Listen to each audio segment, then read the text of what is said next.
It just really bothered me when I read this story. And again, it's a story that, unlike most stories, I mean, most of our audience doesn't know this is even going on. No. I mean, we are reporting on stories that are out there on major networks. Mm-hmm. And most people don't even know that the story was out there, or they got a tidbit of it, but it's all searchable. So if you are a vulnerable young person and you're on the internet and you're searching for knowledge about how you feel, you're going to find this crap. Mm-hmm. And it's going to tell you it's too late. Your body's biologically aged and the chances of you pulling out of this tailspin are minimal, and you're probably going to die prematurely from cancer. Mm-hmm. That's the power of the internet at its worst. All that information's out there, yes, but it's misdirected. Agree. And it really can, in the wrong hands, meaning young people, mm-hmm, children, could be extremely detrimental to their lives, to their very existence. You want to talk about an existential threat? I just gave it to you.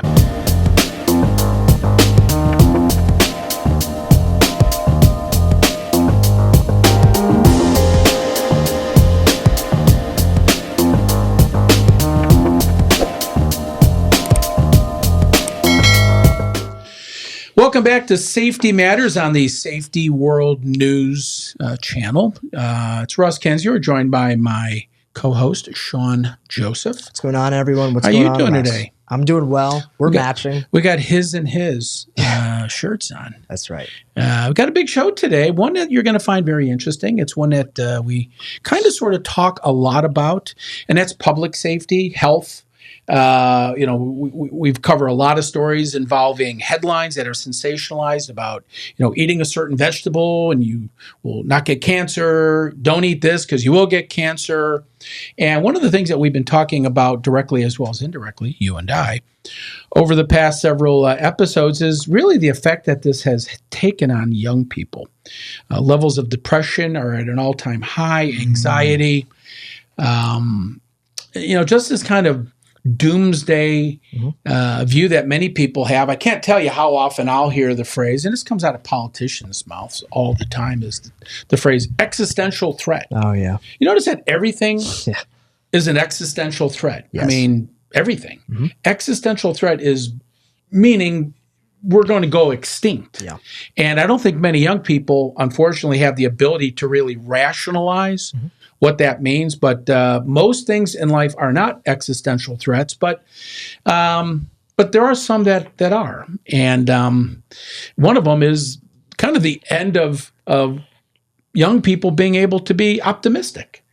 That's the threat to so many young people. And you talked about this in your dating career, right? Where young women are totally...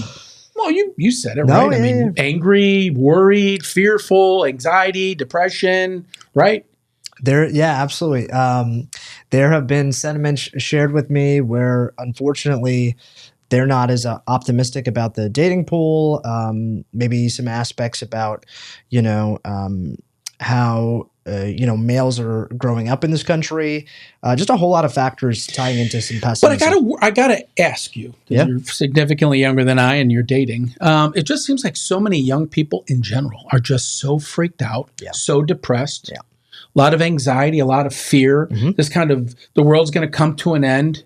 And so with that, we're going to cover a news story. You up for it? Yeah, let's do it. 100%. Yeah, this is a story that came out just this past week, Fox News. Cancer rates rising in young people due to, quote, accelerated aging, new study finds. Highly troubling. Slowing biological aging could be a new avenue of cancer prevention, says longevity expert. Have you heard anything about this? No. I've heard a lot of just different... Accelerated aging? Do you know what accelerated aging is? First thing I think about is Benjamin Button. Do you remember that movie? Yeah, that's not what this is, though. Yeah, accelerated aging is when somebody's biological age is greater than their chronological age. Mm-hmm. And according to this research, it could increase the risk of tumors. Mm-hmm. That's according to new research presented this week at the American Association for Cancer Research, AACR, their annual meeting in San Diego, California. And it goes on to say, quote, historically, both cancer and aging have been viewed primarily as concerns for older populations. Rui Tian, MPH, a graduate at Washington University School of Medicine in St. Louis, said, and is one of the study's researchers. He goes on to say the realization that cancer and now aging are becoming significant issues for younger demographics over the past decades was unexpected. In the study, diagnosis in patients younger than 55 years old were early onset cancers. So, we're going to do a deep dive into this. Let's definitely do chronological aging versus biological aging. I'm going to throw a third one in there I think is far more pervasive, and that's mental aging. I have known people, Sean, that were 40 years old, and they were older than an 80-year-old mentally. Yep. And I've seen 80-year-olds that have the mind of a 40-year-old. And so biological, chronological, or just one's outlook in the world Absolutely can make a big difference. And that's one of the things I see really hurting young people today is not their biological or chronological age, but their mental age. Yeah. What's interesting is that this research kind of, points to this.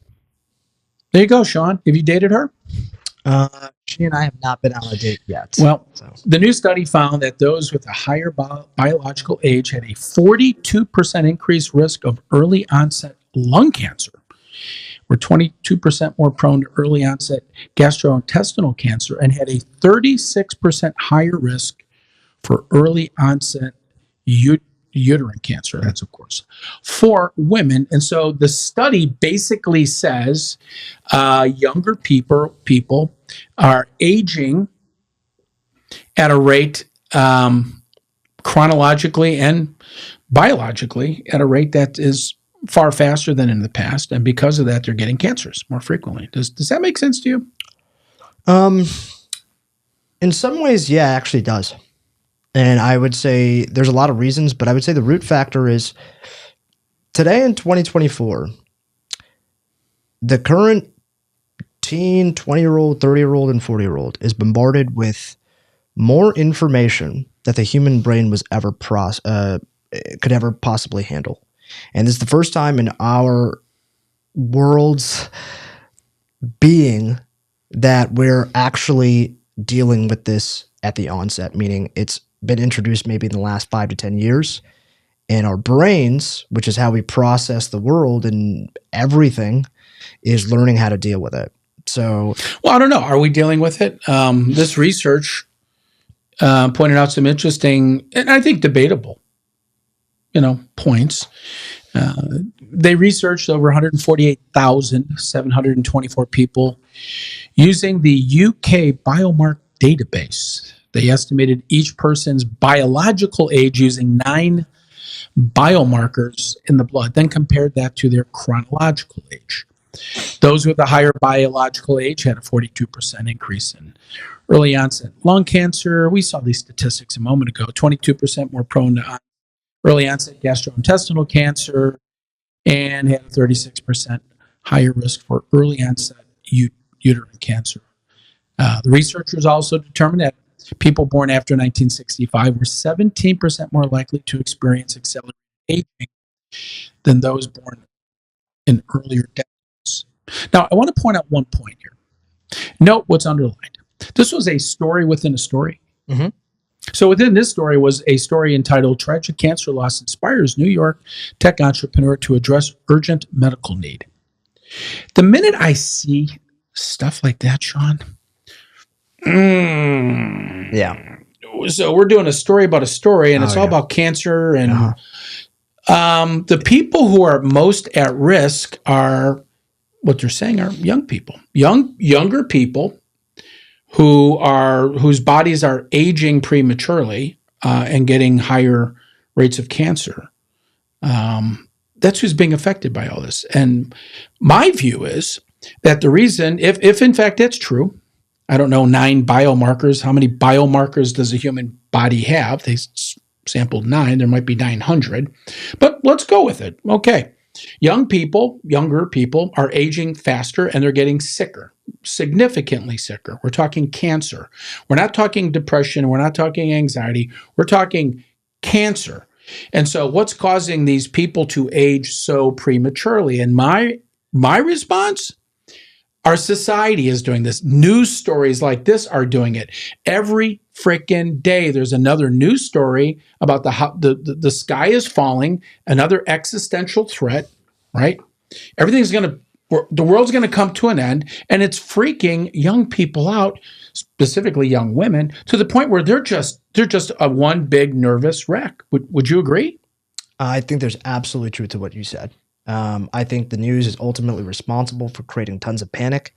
I would imagine, so I'm speaking well out of my realm of knowledge here. I'm just making assumptions. So, Russ, correct me, anyone in the audience, any of the viewers listening that have better medical information, I'm open to, but I'll just make some base assumptions that, as you continue to be inundated with negative, alarmist information, your immune system takes a hit. As your immune system takes a hit, what happens within the body then is a cause and effect. So I think these are absolutely related. I think society plays a reality, and I don't think we're doing enough to prevent society from trying to scare us about every little thing. Yeah, I mean, it's like today's news is all designed to scare you. Look, I'm on Fox News. I always pick on Fox News. They're probably the most conservative network, and this comes out of that network.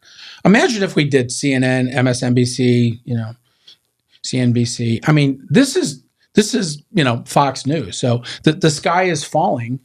Has got young people scared beyond their wits. But the biggest concern I have is, how can a younger person process this when you can't control your aging? Okay, we did a story last week on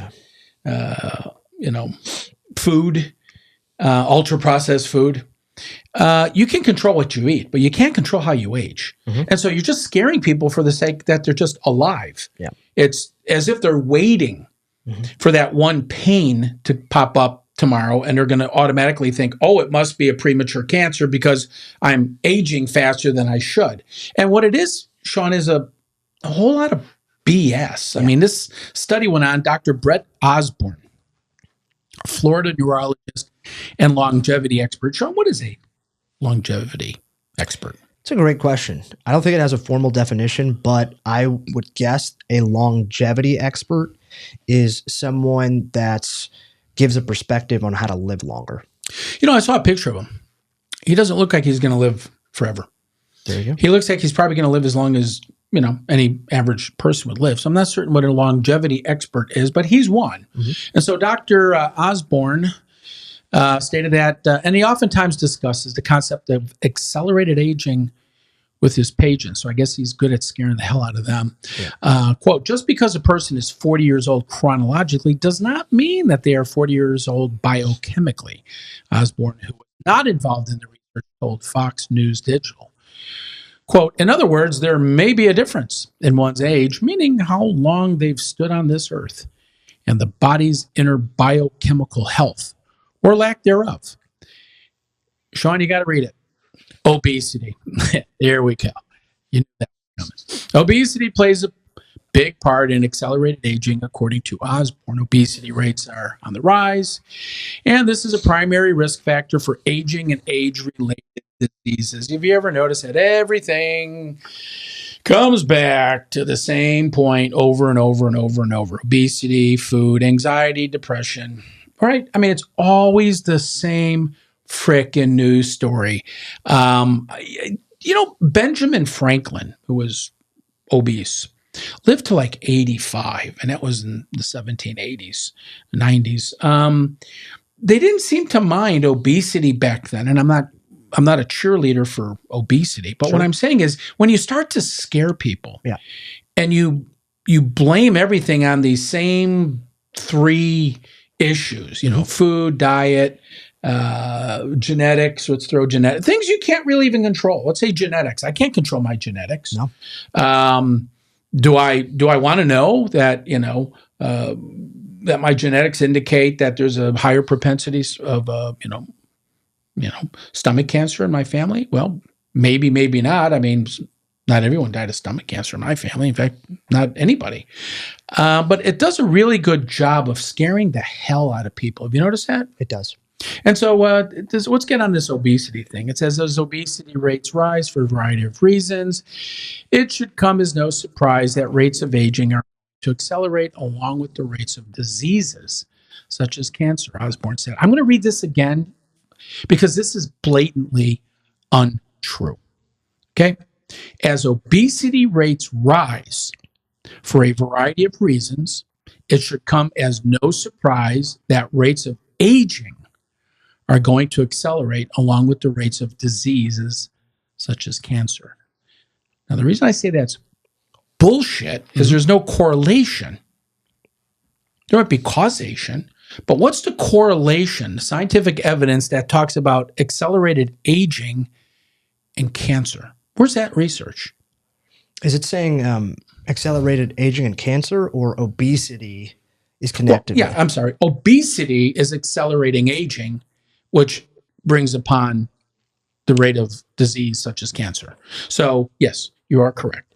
So, if you're overweight, and I guess obese is a form of, I don't know the measure of the BMI, but so if you're obese or grossly obese, the aging process for you is accelerated, and the rate of increase of cancers, therefore, is accelerated or rises. Where's the relationship, the scientific evidence to support that? See, this whole notion of aging is completely unknown. There's zero evidence. We don't know why we age. Right. We cannot reverse aging.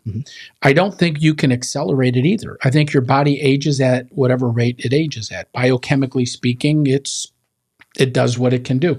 And I think a big factor in aging is mental outlook. Because what they didn't talk about in the research, Sean, was that.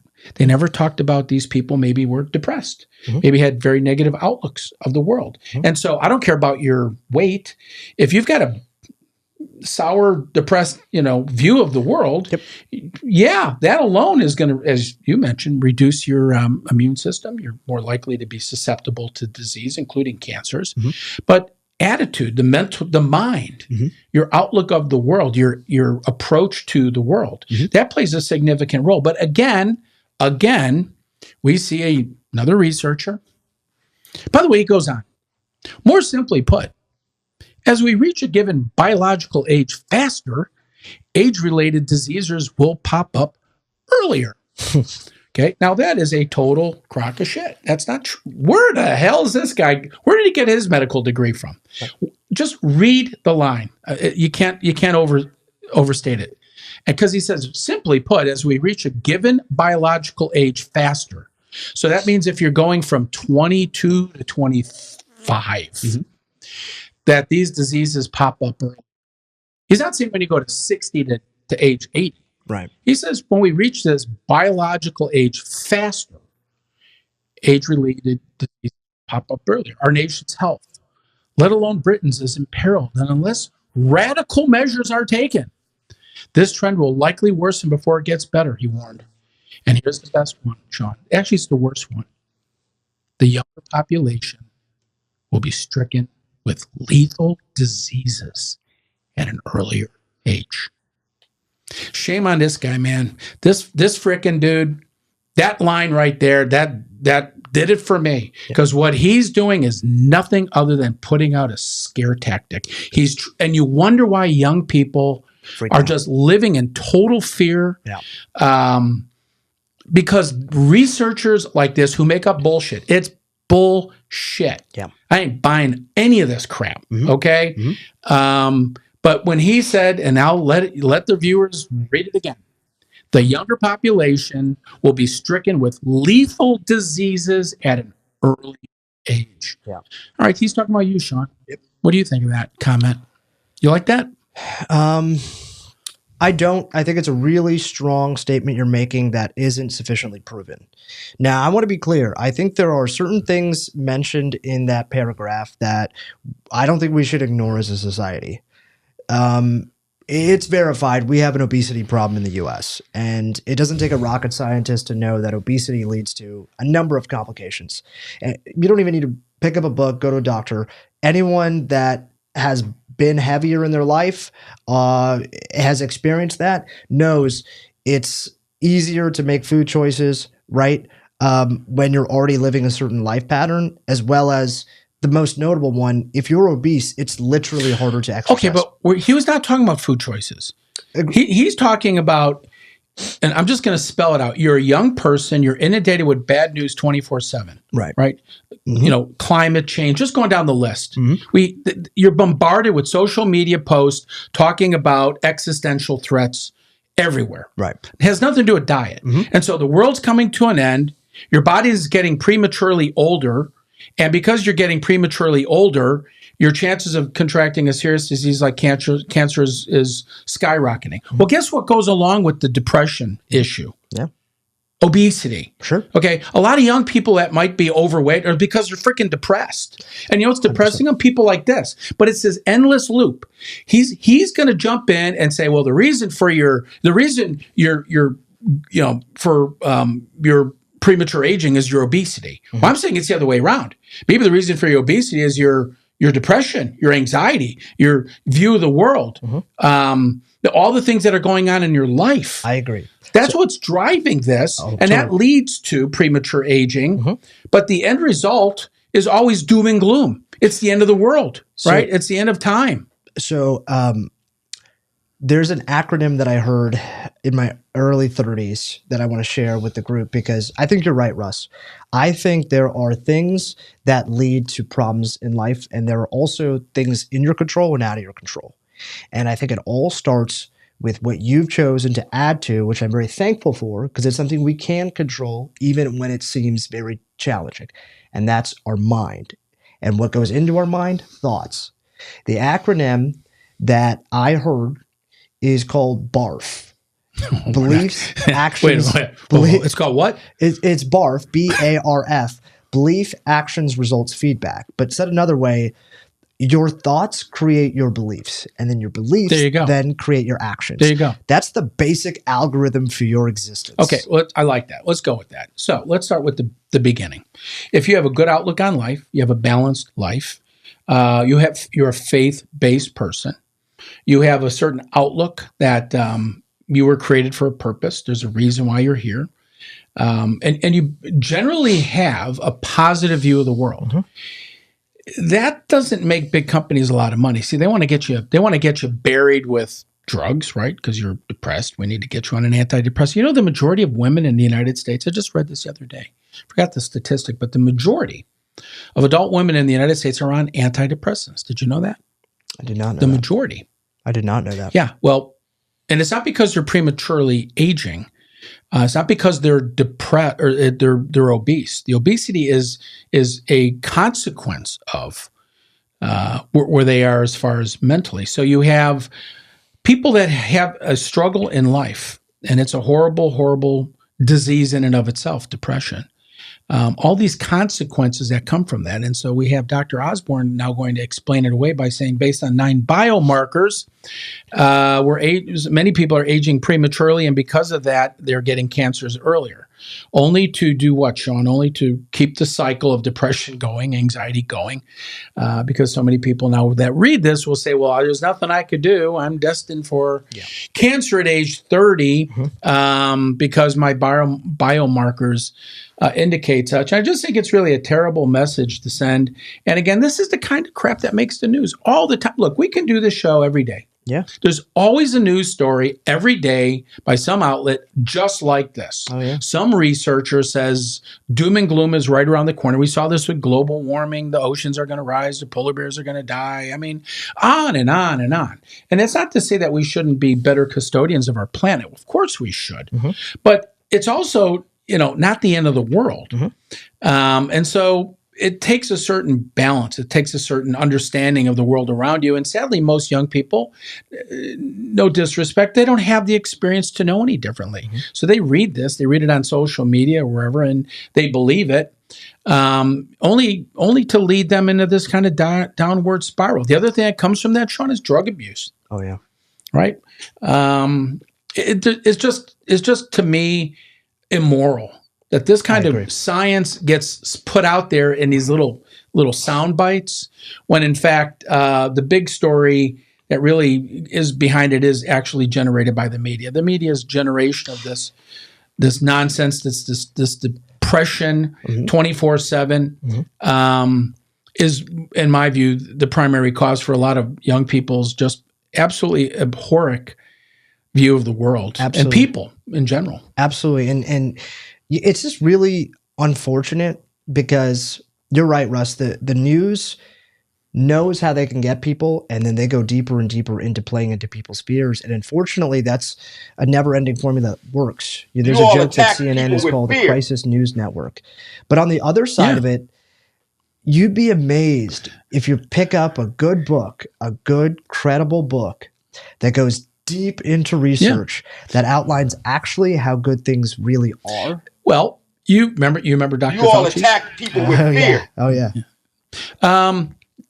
We talked about it in the previous episode. We're the wealthiest country in the world, right? We have everything to be so thankful for, but yet we have probably one of the largest populations of depression, drug abuse, suicides, going down the list. So how can you have both? How could both exist simultaneously? That's immense wealth, prosperity, wealth, existing side by side with depression, anxiety, suicide, and drug abuse. How do those two things go hand in hand? And the missing ingredient is outlook, specifically faith. Having the understanding that God created each one of us for a purpose, for a reason. And it matters what we do. And what we do with our lives is so much more dependent on our approach to life, our attitude about life, than the money we have in our pocket or the wealth we have as a nation. Yep. In fact, some of the most miserable people I know are rich people. And some of the happiest people are people that don't make a lot of money. So my concern is we're focused on things that really don't matter. Look, if you're obese, there may be a lot of reasons for that. If you're depressed, there may be a lot of reasons for that. But when you start preying on people's weaknesses, when you start to say, well, we're going to go ahead and scare you.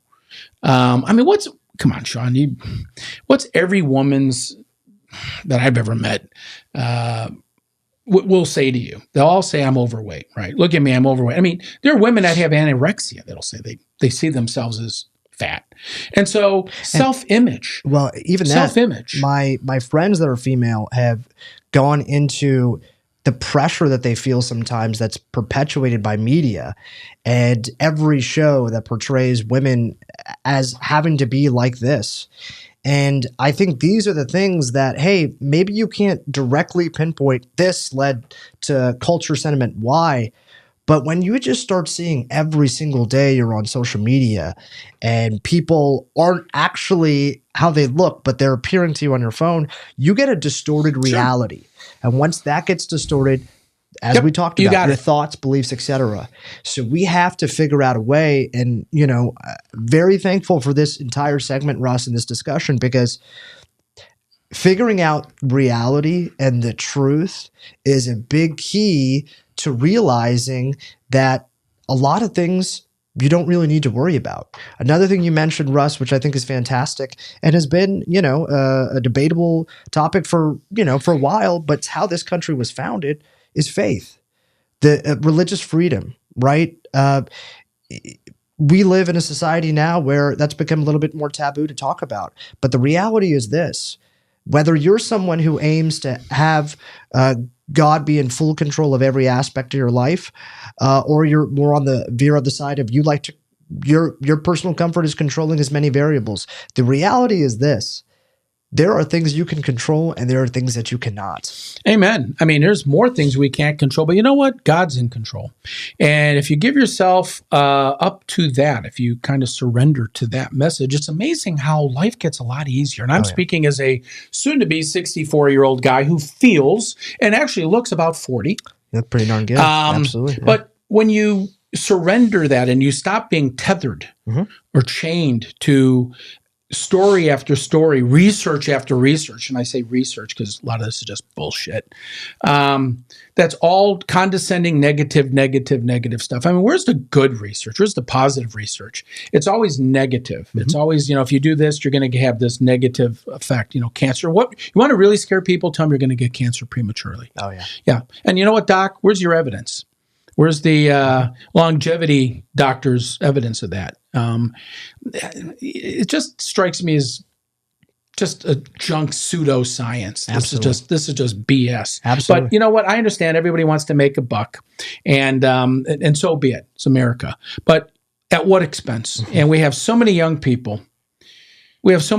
Sean, that are just in such a area of despair, just a place of despair.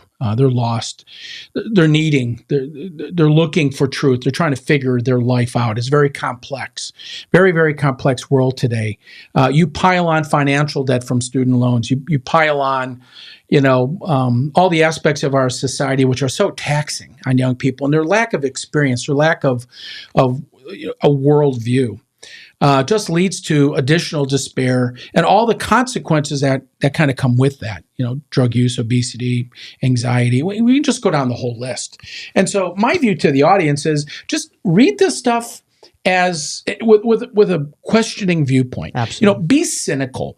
Okay, I want you to not our audience, Sean, but you to question what you read. Mm-hmm. Don't believe it. Just because somebody has a doctor in front of their name or PhD or MD, don't buy it. Mm-hmm. There's always a buck somewhere behind this. There's always some angle behind it that has really nothing to do with science, but somebody making money. Mm-hmm. And yeah, I know that's cynical, but I'm 64. I've been around the block. I know the game. Okay, so when I read this research over and over and over, that always leads to the same end result: depression and despair, poor world outlook. I have to imagine that there's probably a big pharmaceutical company who makes an antidepressant behind it. Sorry. Could be. Yeah. Hey, everyone. Well, you know what? We have so many depressed people, but don't worry about it. We make plenty of antidepressants for all these people. It's kind of like self-serving. So, you know what the best antidepressant is? Living a healthy, clean, honest life. Cheers. Good, clean, honest outlook, faith-based life, understanding that you have a purpose and there's meaning to your life, and just disregard this crap. Because you know what, folks? Next week, we'll be probably talking about a story just like this, but in another area, because public safety matters. And that's really why that's why we do this show, Sean. I think this is a fantastic segment, Russ, because the challenge with news, I'm on the extreme end, right? I essentially cut out most of it, and this is a great time where I actually get to learn how news is reported, and you do such a great job investigating, right, just deeper lenses and angles to psychologically how this stuff could be impacting us, and in this case, my generation, right, our younger population.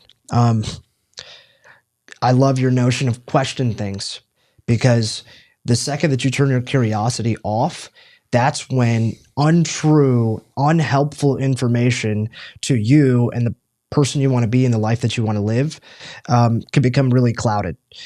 So I absolutely agree wholeheartedly with that notion, Rush. And I'll also say, don't let these articles take real estate in your mind. Now, if there is, I will say, if there is something that, does pique your curiosity, there's nothing wrong with going deeper into research to seeing what's real and what's not, but never stop at just the article or, or the headline. Yeah. Not to beat up on the medical community, but, medical doctors practice medicine, right? They're practicing, meaning they don't have all the answers. No. And any doctor that comes along and tells you they have all the answers is a liar. He's lying to you. 100%. So, and you'll hear doctors when they speak to each other, they'll say, well, in my practice, we've seen the following. And the other doctor might say, well, it's interesting because in my practice, we've seen the following. It's life experience. But when you if you're able to evolve or become a critical thinker, where you look at all subjects critically, I don't mean negatively or with a jaded eye, but I mean critically. Read the story like I did, where we paused. You read it, then you read it again. And you say to yourself, does that make sense to me? And the answer oftentimes is no. But when you read it all just kind of as a stream, it just kind of blurs together. And you know what most people take away? They take away the last line. Remember what the last line was? That's so true. You're all going to die. Yes. Right? So that was true. the last line. And the writers know this about the human psychology. And guess what? Social media companies know how you think too. Hey. And so they're going This to... is searchable content. This last line, the younger population will be stricken with lethal diseases at an early. That's searchable. And you know what? People who suffer from depression or have anxiety or whatever their condition is, they're going to find that. And it's going to tell them there's nothing you can do about it. It's just because your body's prematurely aging. So they start to think, I'm getting older. I just don't know it. And the reason and one of the side effects of me getting older is I'm going to get sicker. Well, I'm already sick. And, and so it's a self-perpetuating myth. And the reality is you think you're drowning in the ocean, but you're actually in 4 feet of water. Just stand up. Right. All right. It's not that bad. It really isn't that bad, but you're being led to believe something that's not true. It's kind of like you're living in a, augmented reality. Kind of like you have, AR glasses on and you just see the world very, very differently. And for so many young people, this is being done intentionally to them, not for them, but to them. And I think it's really something that's going to affect not only your generation, but the generations that are going to come after you. My generation's goose is cooked. I mean, we are who we are, but I thought this was an important subject to breach. This is. I've got something else. This is immensely powerful episode. You folks decide for yourself, but me just listening and being a part of it, I feel very touched because there's something I realized. Russ, you're in your 60s. I'm in my 30s. We've had the benefit of, kind of going through our own processes before all this information at the level that it's at right now gets bombarded to us so much with tech and stuff like that. For the upcoming generation, right? Folks, somewhere between ages 15 to 35, right? These are really pivotal years where you get to develop the foundations of your mind. And the foundations should always be backed on objective truth. Now, how do you assign and how do you achieve objective truth? It comes down to never taking things at face value, questioning things appropriately, as Russ mentioned. And the reason you want to do this is you want to get in the habit of exercising this for your mind early on in life. Not only will this prevent you from pushing back on information that may just be downright bogus, but it'll also provide a lot of benefits as you continue to progress as an individual in society and live your ideal life. And as you were just going through something, Russ, I was just struck by this article is so focused on the young population. Well, the worst scenario that I could ever see happening is a young person hasn't questioned, right? Maybe is not at the place mentally yet. And so they take this information and they get alarmed.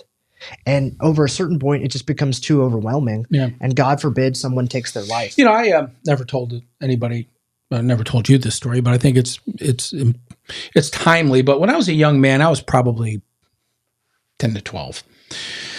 And we had a family member, cousin of ours, his son had taken his life. And he was a teenager, so he was older than me. So I remember the funeral and just really how terribly sad it was. And we found out that, he had put himself in a car and he asphyxiated himself with carbon monoxide in his family's home. And I forgot how long it was, but it was several months later that my dad was talking to it was actually his nephew, and said, well, what happened? I mean, it's a sensitive subject. And he said, well, he was ill, very sick, and he was told that he had a disease that was irreparable, and it's just going to continually degrade and get worse and worse and worse, and he's eventually going to become very, very sick, and he didn't want to live like that, and so he took his own life. And the doctors are wrong.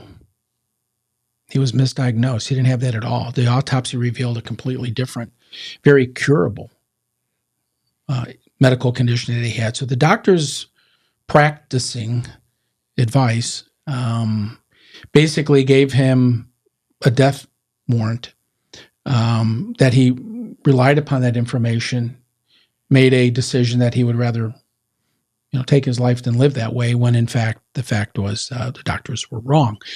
Now, some might say, and many in my family thought that it was like the doctors really kind of murdered him. They killed him. But it stuck with me all these years. I mean, that was 50 years ago. And so I've always been jaded.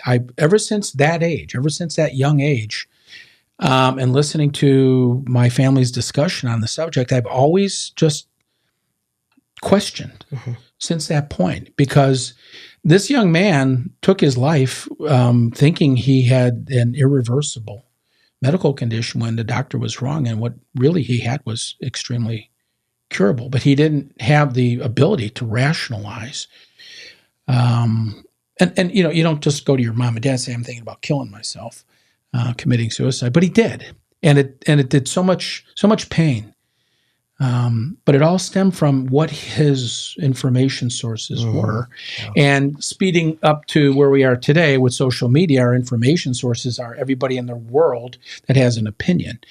And most people have nothing more to back their opinion, but, their personal view. Just the word. And so young people make very true bad choices, sad choices, the wrong choice based on misinformation, which is, in this case, in my opinion, deliberate.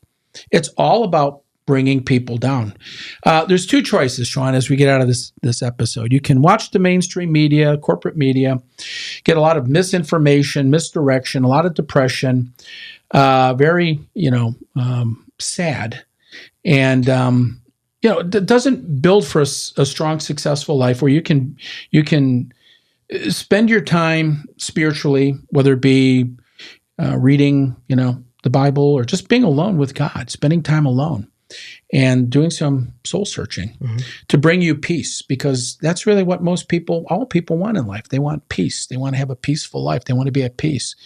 And it just really bothered me when I read this story. And again, it's a story that, unlike most stories, I mean, most of our audience doesn't know this is even going on. No. I mean, we are reporting on stories that are out there on major networks.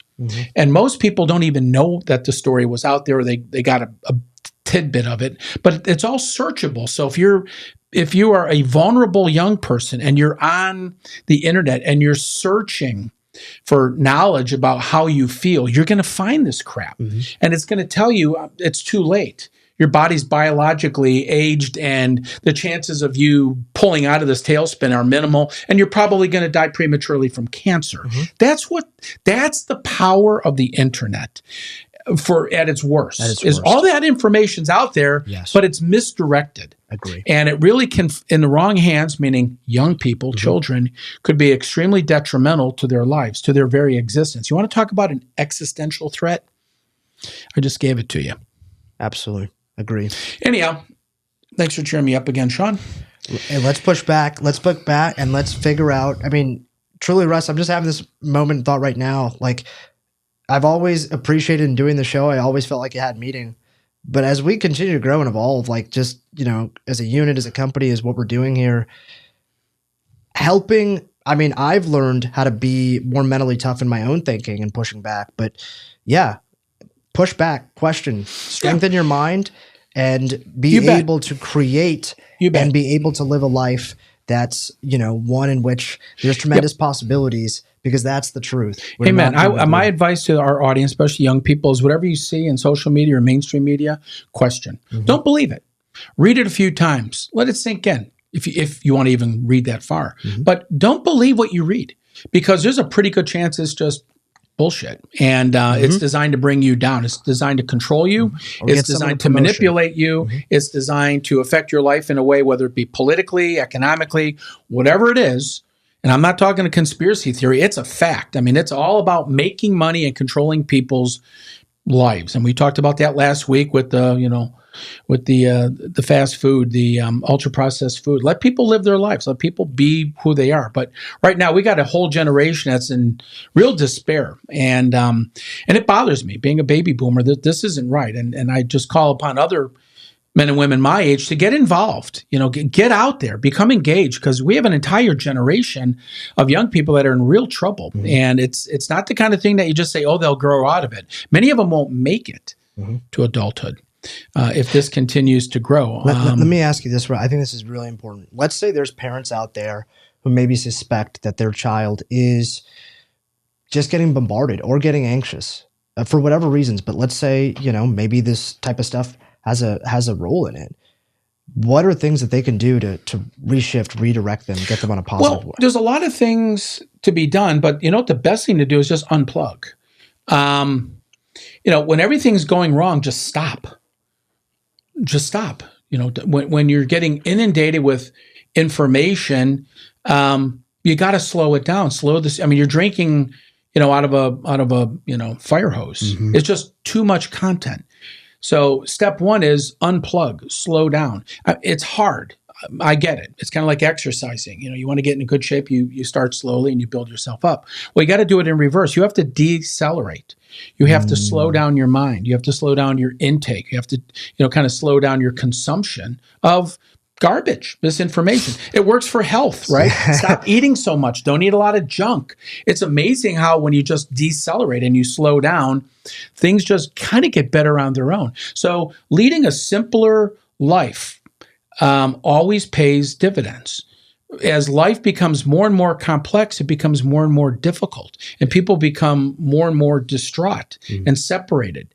And that's not what God has intended for us. And so as a first step is question what you read and stop reading so much. Yeah, love that. Okay, because it's all depressing. And I know it's easy to do. It's so easily consumable. It's in your hand. It's called a smartphone. But you need to just take one first step of slowing down your life, minimizing intake, and spending that time doing nothing, which is hard. Absolutely. Not for me. It's easy for me. But anyhow, Sean, thanks for putting up with me. Thank you. This is Russ Kendzior and Sean Joseph wishing you a happy day. We will be back probably with more depressing news next week. But the entire goal is to really bring people forward into better analysis, better understanding of the information that's out there. As you all know, we're just giving you the headlines right out of mainstream media's, sites. And so everything we're starting out with is a major news story from a major network. And when you do a little bit of analysis, you find out it ain't quite what you think. We're going to fight back. Yeah, that's right. Fight back. All right, guys. Everyone take care. We'll see you next week. This is Russ and Sean. Bye, everyone. Bye-bye.